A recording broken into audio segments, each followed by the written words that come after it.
l'émission qui parle du cancer du sein sans tabou.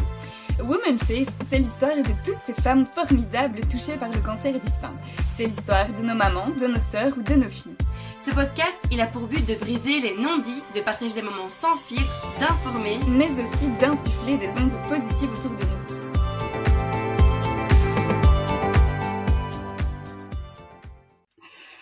Donc, bonjour Aurélie. Bonjour Mathilde. Comment vas-tu? Ah, ça va, pas trop mal. Et toi? Ça va bien, merci. Donc voilà, on a eu la chance de tomber sur la vidéo qui a été faite par Views. Et ton histoire nous a vraiment mis des frissons. Donc tu as perdu ton compagnon d'un cancer de l'estomac en mai 2020. Et 3 mois plus tard, on te apprenait que tu avais un cancer du sein. Et pourtant, dans cette vidéo, tu dégages mais tellement de force, tellement de bonnes ondes et de résilience. Et on voulait vraiment partager ça, ton expérience avec la communauté Woman Face. Donc aujourd'hui, comment vas-tu et où en es-tu dans tes traitements? Bah déjà, merci pour tout ce que tu vas te dire. Ça me fait plaisir de savoir que le message que j'ai fait passer était positif et qu'on voyait que j'avais encore de la force en moi. Où j'en suis dans mon cancer, bah là, je vais terminer les traitements lundi de la semaine passée. Et vendredi, j'attaque une opération pour un peu, enfin c'est pour enlever mes seins, etc. Donc ça sent bientôt la fin, quoi. Ok, et tu es dans quel mood avant cette opération? Je suis un peu en deux eaux parce que je me dis bah la fin est bientôt proche, donc c'est cool. Maintenant, on sait qu'une fois que je passe à l'opération, on va aller, enfin il y a tout ce qui reste dans mes seins, etc. Ça va quand même passer à l'analyse, donc on n'est pas encore sûr à 100% que le cancer est bien fini. Mais on se dit qu'on arrive bientôt à la fin et ça fait vraiment du bien, quoi. Et on a l'impression que la pression, je ne sais pas quoi, se relâche et donc d'un coup, comme par hasard, je commence à être un peu plus fatiguée, quoi. Ok. Et du coup, est-ce que t'es un peu t'es entre deux eaux, style un peu stressé et un peu soulagé en même temps ou Oui, enfin, je sais pas trop dans quel deux eaux je suis. Bah, bien sûr, une opération, ça stresse toujours un peu, ouais. mais elle me stresse pas trop parce que bah, maintenant, toutes les techniques qui sont mises en place sont achetées chouettes, etc. Mhm. Donc non, je pense que c'est plus quand on voit les chimios, etc., on se dit bah on avance, il en reste plus que 10, 9, 8, 7. Et là, on sait que c'est l'opération, mais enfin, je sais pas comment dire, on sent vraiment que la fin est proche, mais on n'en est pas sûr non plus, donc c'est pas évident. Oui, ça doit être un peu une montagne russe de sentiments en fait. Oui, c'est ça en fait. Exactement. Du coup, une petite question un peu dans l'air du temps. Donc, vivre un cancer, c'est déjà une épreuve vraiment terrible en soi. Mais du coup, le vivre en temps de Covid, ça doit vraiment rajouter une couche, non? Et est-ce que tu as des conseils pour mieux vivre tout ça? Ben, en tant que Covid, effectivement, c'est plus difficile, clairement. Mhm. Maintenant, c'est bien de garder quand même son petit rayon de personnes qu'on peut voir. Toujours faire attention. Enfin, ça c'est clair. Pour moi, les gens, il faut pas, parce qu'on a un cancer, il faut pas se priver de voir quand même d'autres personnes, etc.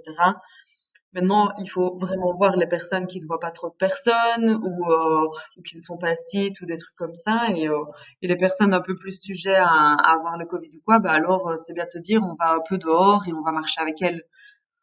Donc je crois que Covid, c'est un peu un inconvénient et un avantage dans le cadre du cancer, Ouais. parce que on voit moins les gens sortir, etc. Est-ce que ça nous ferait plus de mal en ayant le cancer de ne pouvoir rien faire et de voir tous les gens qui sortent sauf nous?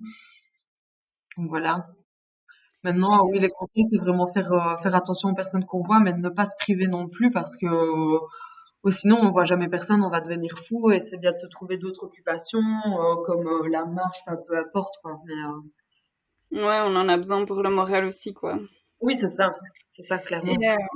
au niveau des rendez-vous à l'hôpital, etc., c'était pas un peu compliqué avec enfin, les hôpitaux qui étaient tellement submergés par le Covid. Non, franchement, ça c'est pas compliqué du tout. Bah, on y va, on met le masque et on n'a pas trop le choix, quoi. On s'assied un peu loin des personnes. Donc en soi, c'est pas compliqué. Moi, personnellement, ça me faisait pas peur d'entrer dans un hôpital parce que je sais qu'il y a beaucoup de personnes que ça tracasse de se dire bon, je vais dans un hôpital et malheureusement, il y a des gens qui ont le Covid dedans. Ben oui, mais bon, c'est pas forcément une raison de plus pour pouvoir le choper ou quoi. Donc personnellement, ça m'a pas stressé du tout et les rendez-vous c'était pas compliqué. Et des fois, quand c'était pas possible, genre avec mon oncologue, à un moment, il croyait lui avoir le Covid et finalement, on a fait un rendez-vous par visioconférence. Donc franchement, ça va. Hmm. Ouais, on avait lu en fait des articles comme quoi les femmes, à cause du Covid, du coup de la peur de l'attraper dans les hôpitaux, venaient beaucoup moins se faire dépister et du coup que c'était vraiment un réel problème vu qu'on pouvait découvrir le cancer plus tard, quoi. Ah, enfin. Oui, non, ça c'est vrai que par rapport au Covid, il y en a de plus en plus qui vont se mettre un peu en retrait, qui vont se dire oh, on ira voir plus tard. Ou je sais aussi en parlant avec les infirmières, enfin moi j'avais des chimios tous les lundis, il y en a certaines qui m'ont dit bah quand la maladie c'est au tout début, surtout en mars, etc. Il y a plein de gens qui annulaient leur rendez-vous parce qu'ils avaient peur de faire une chimio avec d'autres gens, quoi. Ouais, ouais, c'est vraiment compliqué et catastrophique comme situation. Et donc, on a un peu un point commun. Donc, nos mamans ont été touchées par le cancer du sein et sont devenues des exemples, des modèles à nos yeux. Donc, toi, tu avais 3 ans, tu étais vraiment très jeune, et ta maman 33 ans, c'est bien ça? Oui, oui, exactement. Et est-ce que tu as un peu des souvenirs, puisque c'est vrai que ça date, est-ce que tu as un peu des souvenirs de cette période-là? C'est flou parce que je suis toute petite, mais le souvenir frappant vraiment qui me marquera à vie plutôt, c'est le fait que bah moi en tant que logopède, j'ai dû faire des stages, etc. dans des hôpitaux. Et, chaque fois que je rentrais dans un hôpital, peu importe avant que je fasse mes études ou pas, chaque fois j'avais vraiment du mal. J'avais une boule de stress qui arrivait en moi, j'étais vraiment pas bien et je crois que j'allais tellement voir ma mère souvent quand j'avais 3 ans que ça m'a marqué l'odeur des hôpitaux, etc. A été a été imprégnée un peu en moi et c'est vraiment plus cette partie-là que je me rappelle.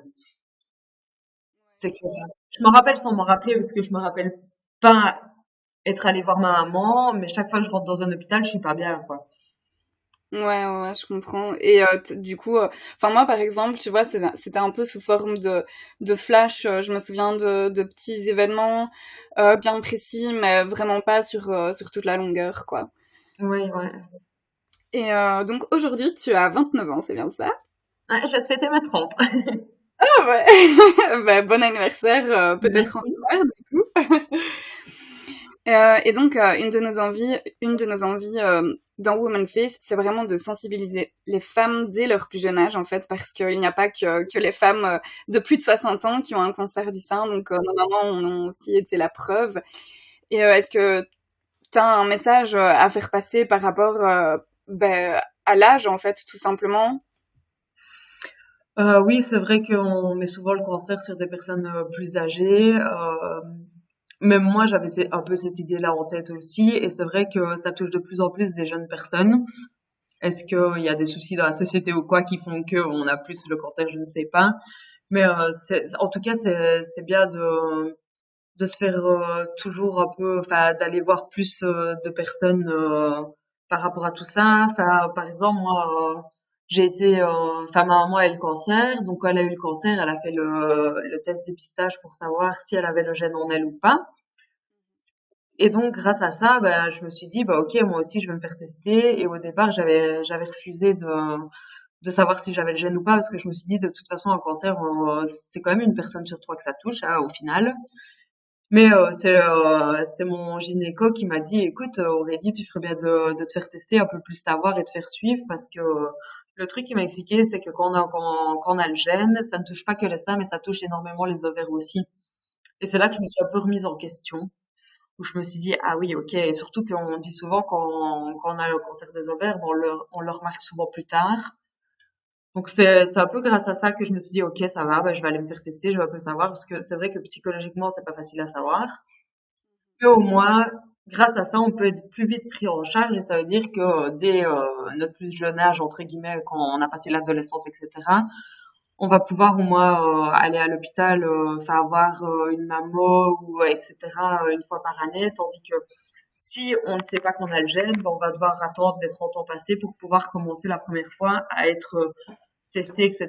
Donc si jamais autour de vous, votre maman, votre tante, etc. a eu le cancer du sein, c'est bien de demander un peu autour de vous qu'elle sache si elle a le gène ou pas pour voir si vous pouvez demander aussi tout ça et au moins le savoir et prendre conscience de tout ça et alors être plus testé, plus suivi et tout ça quoi. Parce que le cancer arrive de plus en plus jeune maintenant. Ouais, et du coup, c'est en faisant justement une de ces mammo-là, donc c'est une fois par an, hein, c'est bien ça, euh, que tu as remarqué que tu avais le cancer, en fait, ou c'est par exemple en te palpant ou quoi? Oui, là c'était plus en me palpant parce que oui j'ai senti une petite boule etc. Mais avec le décès de mon compagnon, bah, je me suis dit que c'était dû au stress et c'est un peu ce que tout le monde m'a dit. Mais pour être sûr, bon, on m'a dit on va aller faire les tests etc. Et encore heureux parce que je me suis dit quand j'ai touché mon sein et que j'ai senti ça, je me suis dit que c'était dû au stress, mais je me suis vite dit, allez, on va aller voir ce qui se passe. Parce que si je n'avais pas fait le test pour savoir que j'avais le gène, j'aurais peut-être laissé courir. Oui, Ouais, j'aurais sans doute, pardon. oui, désolée, je voulais pas t'interrompre, j'allais dire, oui, tu l'aurais su beaucoup plus tard, quoi. Oui, c'est ça, je me serais dit, oh, c'est pas grave, on va attendre un petit peu, et puis ça peut, 2, 3 mois plus tard, c'est toujours un peu trop. Donc, c'est pour ça qu'en fait, quand on sait déjà qu'on a ça, et ben, on se pose plus la question, on va directement faire vérifier tout ça. Donc, c'est quand même intéressant de le savoir, même si psychologiquement, c'est pas évident à supporter, mais Et voilà. quelle a été ta réaction quand tu l'as su? Est-ce que tu as été un peu choquée ou est-ce que tu t'en doutais, tu le sentais? Est-ce que le fait que ta maman qui avait eu un cancer, enfin, sachant ça, est-ce que ça a un peu, je veux dire, atténué le choc entre guillemets? Oui, totalement, en fait, parce que bah, déjà, juste avant tout ça, bah, j'ai été liée au cancer de Fred, donc mon compagnon. Donc, je savais un peu déjà toutes les démarches que ça allait faire, etc. Et puis, c'est vrai que quand j'ai été pour les résultats et pour qu'on me palpe les seins, je me suis dit, à ce moment-là, j'étais persuadée que j'avais pas le cancer parce que tout le monde m'a dit, oui, non, non, tracasse pas, c'est dû au stress. Et effectivement, j'avais mal dans le bras. Donc, j'y allais pas trop stressée, mais comme j'ai des petites oreilles, quand j'étais dans la cabine d'essayage, j'ai entendu qu'il me parlait de tout ça et que la dame demandait si ma maman pouvait venir parce que j'étais là avec ma maman. Et puis le gars a dit oui, c'est vrai, elle est jeune, elle peut venir. Et directement, j'avais déjà compris que j'avais le cancer. Et quand il me l'a dit, c'est même pas sous l'effet d'un choc. Enfin, j'étais genre là, de toute façon, ça allait arriver, je le savais. Et je crois le seul truc qui m'a choqué, c'est que j'ai dit, ah, je vais perdre mes cheveux. C'est plus ça qui m'a choqué, quoi. Ouais, oui, c'est vrai que c'est une étape aussi, hein, au final, qui est importante. Mhm. Ouais, à fond. Et du coup, tu as créé le compte Instagram Aurélie de Pireux. Et tu peux peut-être expliquer pourquoi et qu'est-ce que tu partages dessus. Oui. Donc, j'ai créé un compte Instagram en parlant du cancer. Évidemment, j'ai plus de notions sur le cancer du sein. Mais en fait, quand j'ai vu toute la phase, enfin tout le cancer de mon compagnon, le cancer estomac, qu'est-ce que ça entraîne, ce qu'il faut demander, etc. Lui, j'ai vu il était pas trop au courant de tout ce qui se passait. Chaque fois, c'est moi qui devais un peu lui dire ce qu'il allait suivre, ce qu'il allait faire.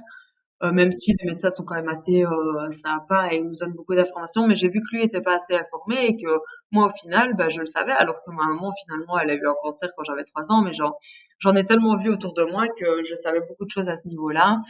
Et lui étant mal informé, puis dans sa famille il y a plein de gens qui m'ont posé des questions et je voyais bien qu'il n'était pas assez informé, qu'il posait plein de questions à l'oncologue, alors que moi les réponses étaient déjà dans ma tête parce que je savais ce qu'il allait répondre, donc je me suis dit en fait je crois que c'est encore un sujet tabou, mais moins qu'avant. Et je me suis dit, on va créer un compte Instagram où je vais pouvoir partager des choses, des trucs à mettre en place, expliquer aux personnes, ben voilà, qu'on va vous annoncer le cancer, voilà ce qui va se passer. N'oubliez pas de demander ça à telle personne. Enfin, j'ai créé vraiment ça en me disant, peu de gens ne sont pas assez au courant de tout ce qu'il y a autour de ça, de tout ce qu'on peut avoir comme bénéfice, enfin, toutes les choses avec les perruques ou peu importe. Et je me suis dit, autant faire profiter les gens et comme ça, ils seront un peu plus conscients de ce qui va se passer autour du cancer, avant et après.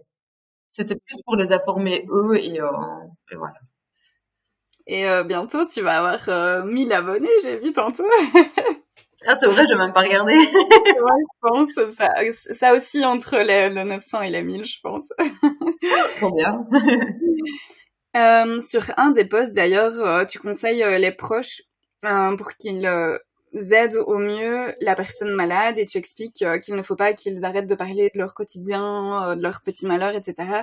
Et en tant que proche, on ne veut pas forcément embêter l'autre avec nos petits soucis, ou alors on ne se sent pas légitime et on n'a pas envie d'être maladroit non plus. Et Mhm. est-ce que tu as déjà est-ce que tu as déjà reçu des remarques très maladroites et qui t'ont un peu blessé ou Pas, pas blessée du tout, mais là encore aujourd'hui, j'ai été marcher avec un ami et lui, il m'a dit, enfin, il me parlait de ses problèmes et il m'a dit, oh, je suis vraiment désolée, je devrais pas parler comme ça de mes problèmes alors que toi tu vis pire, enfin, que ce que tu vis c'est pire.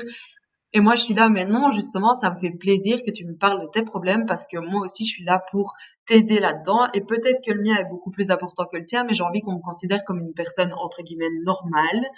Et donc, je suis pas la petite en détresse qui c'est que à elle qu'on doit, qui c'est que elle qui peut parler de ses problèmes. Non, que ce soit moi ou je prends l'exemple de Fred aussi, c'est pour ça que je mets aussi ça sur le compte, c'est parce que je tiens compte de ce que mon compagnon ressentait aussi à ce moment-là, c'est qu'on a besoin que les personnes nous prennent comme une personne normale et nous disent aussi genre une bêtise, oui, lui il m'a envoyé un message assez méchant, ça m'a énervé, enfin peu importe, mais on veut qu'on partage avec nous aussi le malheur de chaque personne de son côté, parce qu'on a chacun notre lot de malheur et on est là pour aider aussi nos amis, donc on doit pas tout le temps nous mettre à part entière, oui, mais toi c'est pire, non, non, me parle pas de ça, parle aussi de ton malheur. ouais, on n'a pas forcément envie non plus que le regard des gens et que l'attitude des gens change envers nous, quoi, ou demande de trop. Oui, exactement. Et la fameuse vidéo de l'étape du rasage de cheveux, elle est vraiment juste incroyable. On te voit sourire, boire un verre et t'es entouré de tes amis. Et d'ailleurs, il y a plusieurs arrêts sur image, je pense, avec différentes coupes de cheveux et elles te vont vraiment bien. Et Merci. du coup, tantôt, t'as dit que t'avais un peu peur de la chute des cheveux et aujourd'hui, comment est-ce que tu vis ton crâne chauve? Bah, en fait, c'était la partie qui me hantait le plus, c'était de me dire waouh, je vais perdre mes cheveux. Et rien que l'effet de créer cette vidéo entourée de mes potes, où on a bu un verre, on a commencé à rigoler, j'ai dit faites ce que vous voulez, mais on essaye toutes les coupes possibles et inimaginables. Et on a pris genre 2 heures à faire ça, mais on n'a pas arrêté de rire. C'était génial et ça m'a permis de voir aussi les coupes qui m'iront une fois que mes cheveux repousseront, etc. Et ben au final, mes cheveux rasés, je l'ai pas du tout mal vécu. Loin de là, enfin, ça fait toujours peur au moment où on voit les cheveux tomber, mais grâce à tout ça, je me suis rendu compte que ce n'était que futile, que de toute façon, il y avait des perruques, il y avait Chic, il y avait Chak, et que de toute façon, ben, je sais qu'il y a une photo de moi avec une grosse mèche devant et les cheveux sont très courts derrière, ben, je sais que ça m'ira bien. Donc, dans 3, 4 mois, j'aurai ça et ça ira. Et au final, maintenant, j'assume totalement mon côté le crâne rasé, même si ça repousse maintenant, ou avec mes potes, la plupart du temps, je suis les cheveux, enfin, je mets pas ma perruque. Avec ma coloc, chaque fois que je mets ma perruque, elle me regarde genre, mais qu'est-ce que tu fais? Je te vois jamais comme ça. Enfin, je le vis pas mal du tout. Et j'ai aussi mis un post là-dessus pour montrer que, ben voilà, j'ai été au parc de la Beauvry à Liège. Je me suis promenée sans perruque, les crânes rasés, et en fait, je me suis rendu compte que personne nous regarde. Pour eux, bah, c'est normal, elle a décidé d'accepter le crâne rasé, elle le vit bien et on n'est pas du tout regardé, etc. Donc, au final, je l'ai bien vécu. Grâce, je pense, au départ de cette vidéo. Et tu es plus adepte du coup du sans perruque, du perruque ou du foulard? Hum, hum, hum. C'est difficile à dire. Je suis plus adepte quand même du sans perruque, mais bon, par cet sang-froid, c'est pas évident. Donc, en fait, dès que je vois des potes qui sont habitués à moi ou quoi, bah, je mets pas ma perruque. Si je vais manger quelque part chez des potes ou quoi, bah, ça dépend, c'est perruque ou foulard. Par contre, ma perruque, bah, si les restos étaient ouverts, si les bars étaient ouverts d'office, je sortirais chaque fois avec la perruque parce que, bah, on est quand même plus apprêté, c'est mignon, hein, mais je varie vraiment beaucoup, mais c'est vrai que la perruque, au final, c'est celui que j'utilise le moins parce que une fois que je rentre chez moi, la perruque, elle est plus là, quoi. Je me balade le crâne rasé. Ouais, t'as juste envie de l'enlever et que ça arrête. Je sais pas si ça te démange, mais en tout cas que c'est quand même pas hyper agréable, quoi. Non, on a quand même quelque chose sur la tête. Maintenant, c'est pas trop dérangeant, mais j'avoue que je préfère ne rien avoir, quoi. C'est un peu comme quand on met une casquette, bah souvent, dès qu'on rentre chez nous, on l'enlève. Enfin, Ouais. c'est un peu Et pareil. est-ce que t'en as profité pour genre acheter une perruque qui sort un peu de la coupe que t'avais avant ou t'es resté dans ce que dans ce que t'avais avant tout simplement? Ouais. De base, j'avais les cheveux longs, puis je les ai coupés, enfin, un petit carré pour me dire avant de perdre mes cheveux. Donc, je les ai pris sur un carré, ceux que j'avais.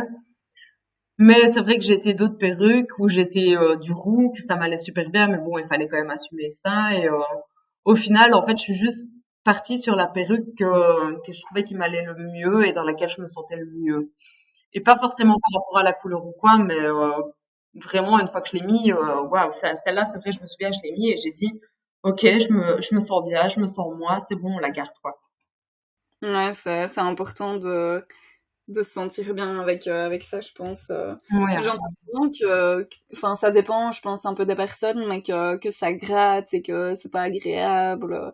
Maintenant, voilà, ça dépend aussi peut-être je sais pas, du genre de réaction que tu peux avoir au niveau de la peau, etc. Oui, c'est ça. Et puis, de toute façon, maintenant, les perruques sont quand même vachement bien conçues. Si on le désire, on a genre comme un petit truc en plus à mettre sur le crâne avant de mettre la perruque. Ça, apparemment, ça démange moins. Moi, j'avoue que je le mets jamais. Mais franchement, elles sont vraiment bien conçues et celles qu'on achète dans des magasins spécialisés sont différentes que celles qu'on va acheter genre sur un petit magasin de perruques comme ça où ta perruque va te coûter 40 euros, quoi. Donc, Ouais, c'est elles sont bien faites, quoi. Franchement, on voit pas la différence. Chaque fois que je mets la mienne, chaque fois les gens me regardent et me disent si on ne savait pas tout ce qu'il y a derrière toi, on ne saurait même pas que t'as mis une perruque.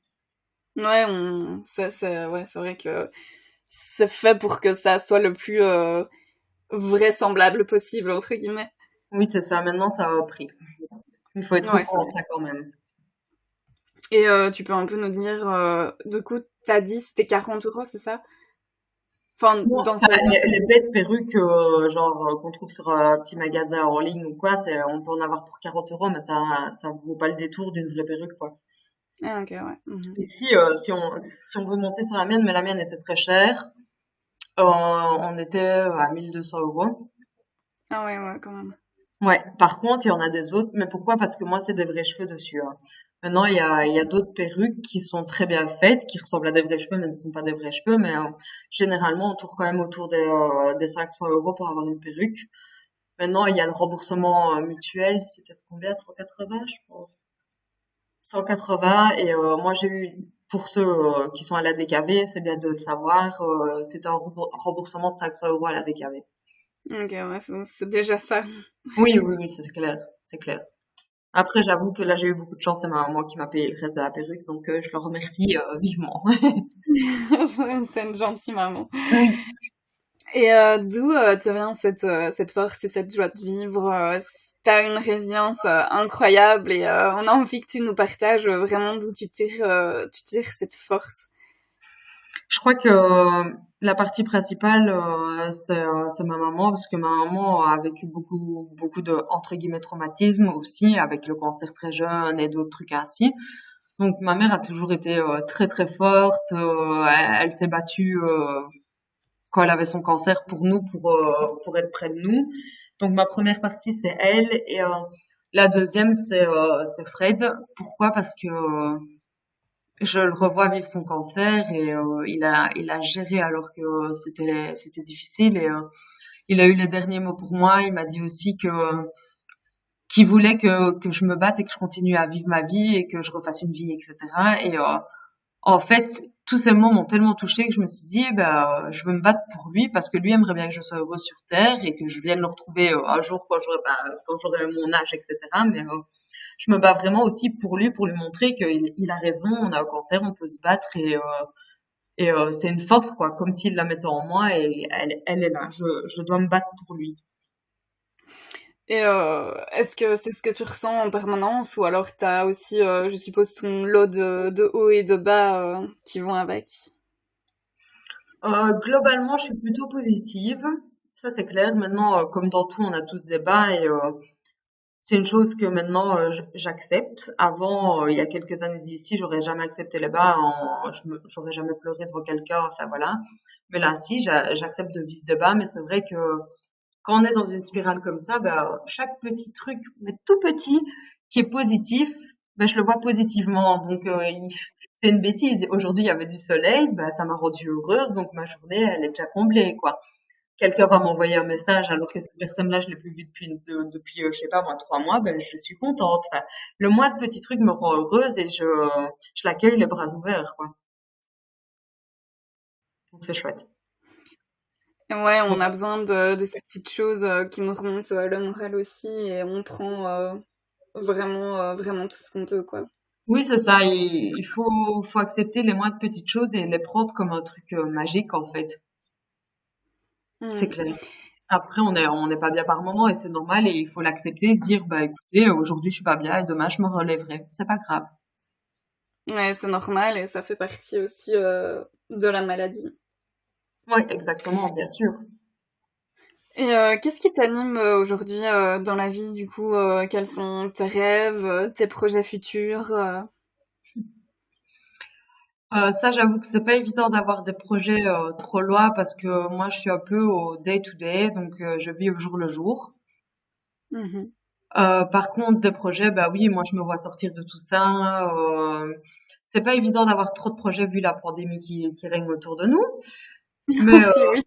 un de mes projets, c'est quand même d'aller voir mon parrain qui est dans un autre pays, donc j'aimerais bien aller là-bas et c'est un peu un truc qui me pousse à me dire tout ça, ça va être terminé et je me réjouis également de pouvoir reprendre mon boulot parce qu'une fois qu'on a le cancer, on est mis en maladie et ce qui est normal parce qu'on ne peut pas assumer ça. Et ça, c'est un peu un truc qui me pousse aussi de me dire je suis pas si mal, je vais reprendre le boulot, tout va bien aller, je vais recommencer une vie, enfin pas que je vais recommencer une vie, mais je vais la redémarrer quoi, un peu quoi parce que j'ai quand même 30 ans, donc c'est vrai Ouais, que ce bah, projet, ma vie ne fait qu'entre guillemets commencer. Enfin, j'exagère, j'extrapole, mais voilà. non, mais c'est vrai, à 30 ans, on est toujours jeune aussi, hein. Ouais, clairement. Et enfin, on va poser la question qui va clôturer ce podcast. Qu'est-ce que tu dirais à la nana qui vient de se faire diagnostiquer? Celle qui vient de se diagnostiquer, essaye déjà de suivre un peu des gens comme nous qui vont partager beaucoup d'informations. Profite de chaque moment que tu peux avoir.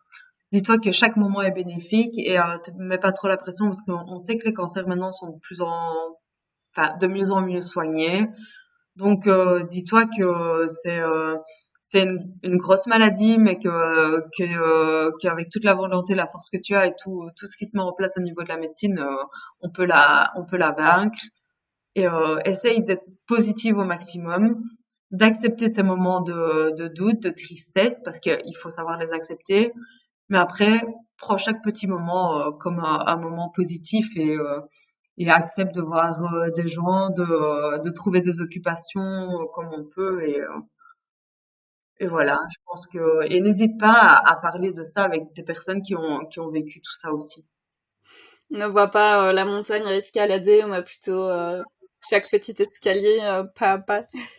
Oui, c'est vraiment ça quoi. Dis-toi que on va te dire d'où chimio, bah ouais, ok, au début c'est difficile, puis après t'évolues et t'arrives vers la fin et il faut rester assez bien psychologiquement, mais physiquement aussi. Il faut pas tout le temps rester campé dans son canapé et à se dire on va rien faire. Non, c'est parce que plus tu fais des trucs, plus tu te sentiras mieux dans ton corps et moins tu te sentiras altéré par cette maladie en fait. Parce que moi perso, j'ai pas forcément l'impression d'avoir un cancer, mis à part des aspects physiques, donc c'est chouette. Bah, en tout cas, merci pour cette dose de positivité parce qu'en plus, en temps de Covid, ce sont des paroles, je pense, qu'on a besoin d'entendre. Ouais. Enfin, du moins pour les personnes, bien entendu, qui sont diagnostiquées, etc. Donc, vraiment, merci et ta résilience est impressionnante. C'est super chouette. Mais avec plaisir. Moi aussi, ça m'a encouragé quand je reçois des demandes de podcasts comme vous, etc. Donc, j'espère que ça pourra toucher les personnes et aider les personnes qui sont peut-être en effet négatif sur elles et à les pousser à voir le positif. Eh ben, on espère que le message se portera assez loin. Ben, merci et voilà, j'espère que nos chemins se croiseront peut-être un jour. Ils ne sont pas très loin, donc il y a moyen qu'ils se croisent à un moment donné. C'est vrai, c'est vrai. Bon, ben, salut Aurélie. Salut, merci beaucoup pour tout ça, Mathilde. Avec plaisir.